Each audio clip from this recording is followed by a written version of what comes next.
출애굽기 12장 1절부터 14절 말씀 마음을 집중하시고 한 목소리로 읽어보시겠습니다.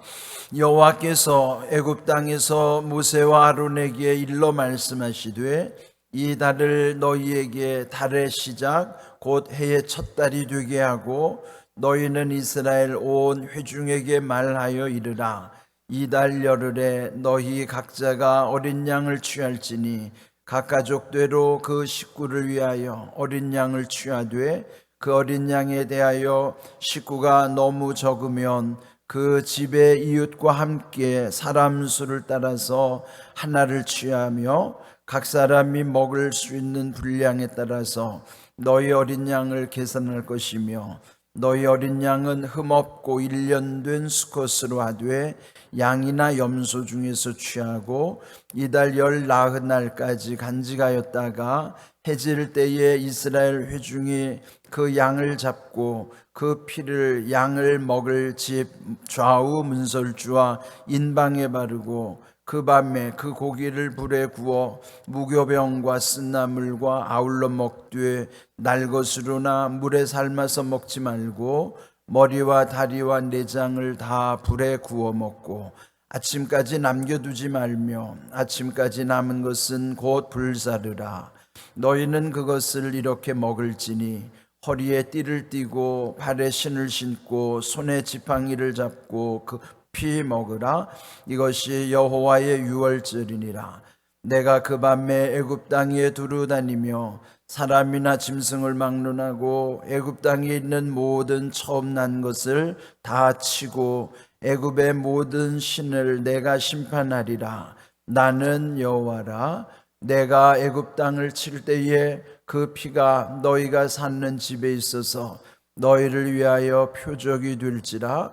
내가 피를 볼 때에 너희를 넘어가리니 재앙이 너희에게 내려 멸하지 아니하리라. 너희는 이 날을 기념하여 여호와의 절기를 삼아 영원한 규례로 대대로 지킬지니라. 아멘. 출애굽기 7장부터 10가지 재앙이 이제 시작이 되었죠. 첫 번째 재앙 나일강이 피로 변하는 사건으로부터 여기 오늘 읽은 12장에 보시면 이제 유월절 규례에 대한 말씀이지만 이제 이로 인해서 그 10가지 재앙의 마지막인 장자 죽음의 재앙에 대한 거기 이제 마침표를 찍게 되는 거예요. 그러면 이제 지금까지 10가지 재앙을 이 장자 죽음으로 말미암아 이제 모든 것을 다 끝내는 것이거든요.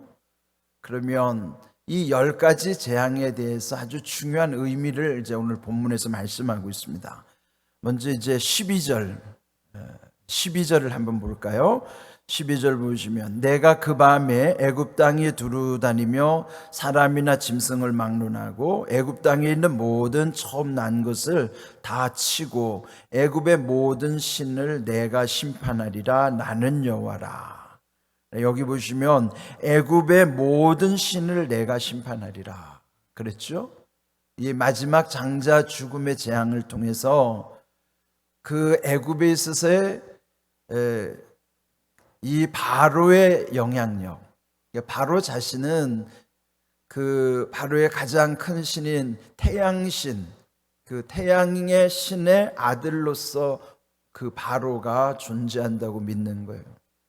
그 앞에 9번째 재앙이 흑암재앙은 그 태양신을 심판하는 것, 그 다음에 그 태양신의 아들이라고 하는 바로의 맏아들을 장자를 죽여버리는 거예요.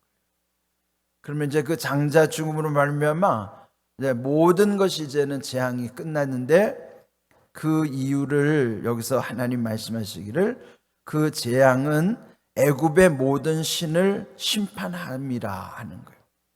10가지 재앙의 그 모든 과정 보면은 거기에는 다 그들이 숭배하는 우상과 연관된 것이죠.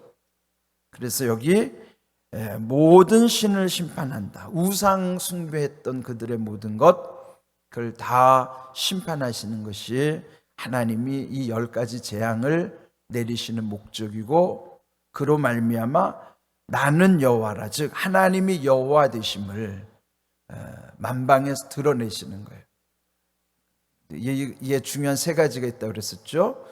먼저는 그 백성은 구원하시며, 또 바로와 애굽은 심판하시며, 그로 인하여 세상에 드러내게 하시며, 그 세 가지 하나님이 하나님 되심을, 하나님이 여호와이심을 만방에 보여주시는 거죠. 이것이 이제 이 마지막 10번째 재앙을 통해서 종지부, 마침표를 찍는 거예요. 그런데 이제 오늘 중요한 말씀은 유월절에 관한 말씀이에요. 오늘 제목처럼 이 날을 기념하여 그랬죠. 여기 이 날이라고 하는 것은 유월절인데, 이제 유월이라는 것은 우리 읽은 이제 말씀을 좀 이제 후반부로 와서요, 13절을 한번 보실까요? 13절, 내가 애굽 땅을 칠 때에 그 피가 너희가 사는 집에 있어서 너희를 위하여 표적이 될지라. 내가 피를 볼 때에 너희를 넘어가리니 재앙이 너희에게 내려 멸하지 아니하리라. 넘어간다는 의미로서의 유월이에요. 그러니까 유월은 우리가 흔히 달력에서 5월 6월 할 때 6월이 아니고, 한문으로 유월은 다 넘어간다는 뜻이에요. 넘어갈 유, 넘어갈 월. 영어로는 패스 오버. 패스는 통과죠, 그죠? 통과하는데 묻지도 않고 따지지도 않고 그냥 가는 거예요, 이렇게. 오버는 뭐야? 위로 넘어가는 거죠, 이렇게. 오버는 넘어간다는 거죠. 그래서 영어로는 패스 오버, 한문으로는 유월. 그래서 여기 13절 말씀처럼 그 피를 볼 때에 너희는 너희를 넘어가게 된다. 그게 이제 유월절에 기념하게 되는 이제 배경이에요. 그러면 오늘 우리 기독교인들에게 있어서 왜 유월절은 또 중요한 의미일까요? 예수님이 유월절 어린 양으로 우리에게 오신 것이고, 그러니까 구약의 이 출애굽의 유월절이 그 유월절 어린 양의 피로 문설주와 인방, 문설주라는 건 두 기둥이고, 인방은 그 이렇게 옆으로 된 게 인방이잖아요. 그러니까 이 문설주와 인방에다가 어린 양의 피를 바른 것으로 인해서 그 죽음이 통과한 거예요. 패스오버를 한 거죠. 그것은 이제 문자적으로 상징적인 의미로 출애굽의 그 역사적 사건을 예수 그리스도의 구속 사건과 결부시키는 거예요. 연결시키는 거예요. 예수님이 유월절 어린 양으로 죽으신 거예요. 의미로 연결되는 것이죠. 지금도 이 구약의 유월절 규례를 그대로 문자적으로 지키는 데가 있어요. 일명 하나님의 교회가 이런 교회라든지, 예수님의 그리스도이심을 부정하는 그런 교파들은 그냥 문자적으로 그저 옛적 유월절을 그대로 고수하지만 우리는 문자적으로 지키는 게 아니에요. 그러나 그 시대적인 사건 속에서, 그리고 성경의 문자의 의미는 그게 결국은 어디를 가리키는 거예요? 전에 말하자면 견지망월이라는 말을 썼잖아요. 견지, 손가락으로 가르치는 것을 달을 가리키는데 정작 손가락만 보고 달은 잊어버리는 그건 어리석은 짓이잖아요. 손가락이 달을 가리키면 달을 봐야지, 손가락을 보면 안 되잖아요. 그러니까 유월절 사건도 이 견지망월과 같은 거예요. 이 유월절이 예수 그리스도를 가리키고 있는데, 그러면 예수 그리스도께 목적을 둬야 되는데 여기에만, 유월절에만 집착하면 이건 어리석은 거죠. 그러니까 이거 문자적으로 지키거나 구약에 갇혀 있는 경우는 이제 그렇게 한다는 것이죠. 오늘 우리는 예수 그리스도 그분께서 유월절 어린 양으로 우리에게 오셨고, 예수님이 십자가에 달리신 걸 또 유월절에 십자가에 달리신 것이죠. 그리고 그 어린 양의 피로 죽음이 넘어간 것처럼 오늘 우리에게도 예수님의 보혈의 능력으로 죽음을 이기게 하시는 거예요. 네, 그런 의미에서 유월절이 우리에게 중요한 의미를 갖는 것이죠. 자, 그러면 이제 처음부터 한번 볼까요? 12장 1절 보시면 여호와께서 애굽 땅에서, 이게 뭐예요? 지금 그 애굽으로부터 벗어나야 하는 그 땅에서 하나님이 모세에게 말씀하시는 거예요. 네, 계속 반복되는 내용을 보면 여호와께서 말씀하시기를. 하나님이 말씀하셨기 때문에 이 말씀은 아주 절대적인 것이죠. 2절, 이 달을 너희에게 달의 시작 곧 해의 첫 달이 되게 하고. 그러면은 이 달이라는 건 어느 달이에요? 애굽에서 지키는 달력이에요. 지금 이게 애굽에서 지키는 이 달력을 달의 시작, 그러면 새로운 달력으로 만들어 주시는 거예요. 달력은 하나만 있는 게 아니죠.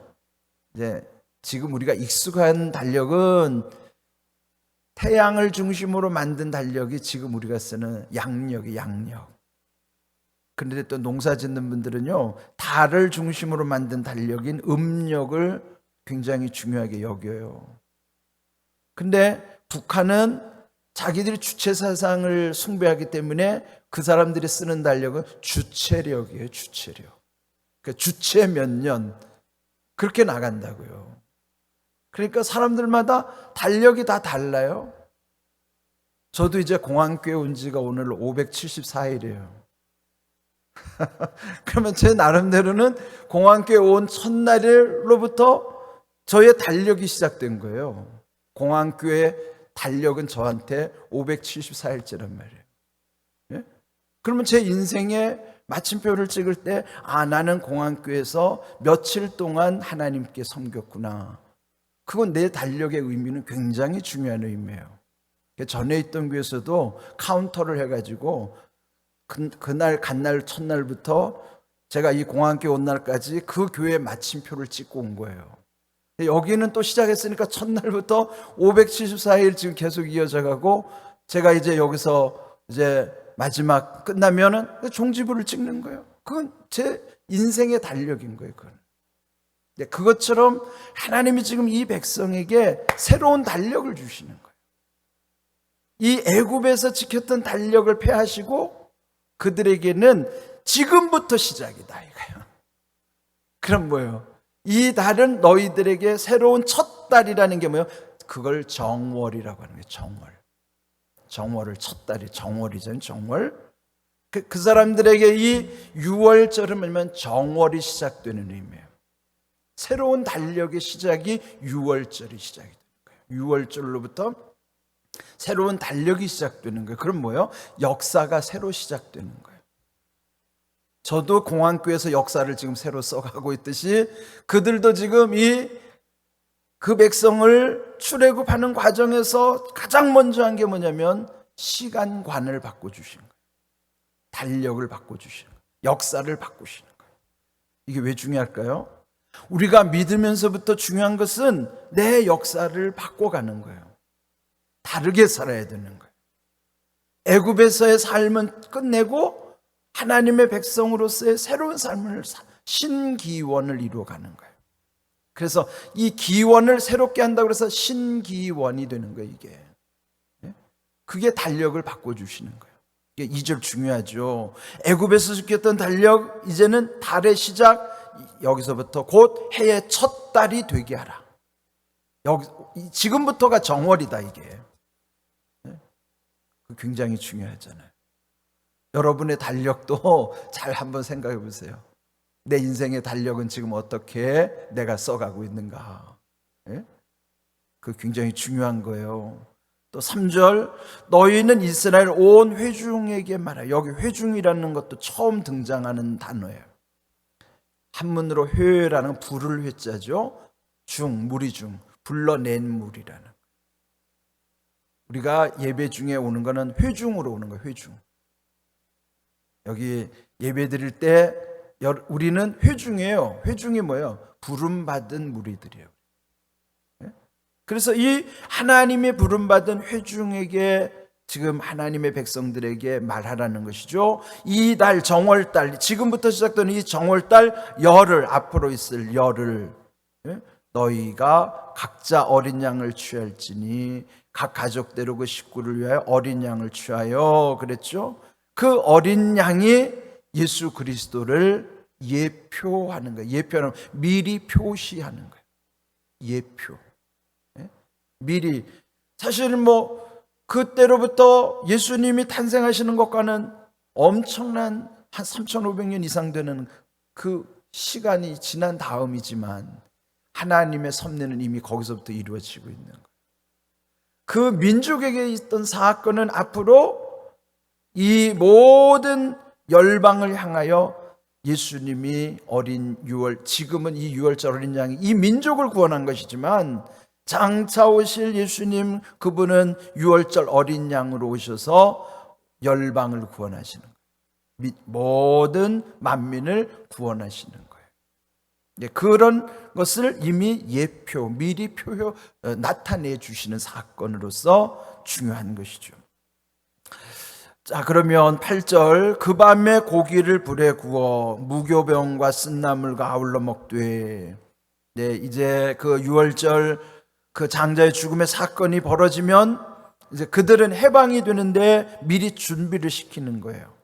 무교라는 거는 교자가 누룩 교자거든요. 누룩 넣지 않은 게 무교, 병, 그 떡병자죠.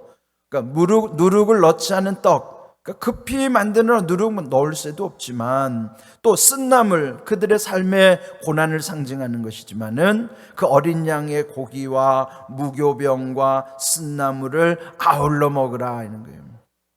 그래 여러분, 이 쓴나물만으로는 그게 먹기가 참 고역스럽죠. 그런데 고기와 더불어 먹으면 쓴맛은 감해지고요, 맛있는 거예요. 그게 이게 무슨 의미일까요? 우리 인생이 쓴나물 같은 인생인데 고기와 더불어 먹는 예수님의 어린 양, 우리가 이런 이 유월절 사건은 결국 그 피와 고기를 먹는 것은 무슨 의미예요? 그게 그대로 우리 가운데 예배로 들어온 게 뭐예요? 그게 성찬이에요. 어린 양의 피를 바르고 그 고기를 먹었던 것처럼 오늘 우리에게도 이 의미가 그대로 전달된 것이 그것이 곧 성찬이래요. 그래서 우리 성찬은 떡과 포도주는 예수님의 몸과 피를 그대로 상징하는 거예요. 그런데 그 고기를 쓴나물과 아울러 먹은 것처럼 우리가 주님의 그 살과 피, 성찬, 그리고 우리 삶 속에 주님이 함께 하시면 쓴나물이 쓴 게 아니라고요. 주님이 함께 하시는 곳에는 그 모든 것이 다 쓴 것도 다 중화되는 거예요.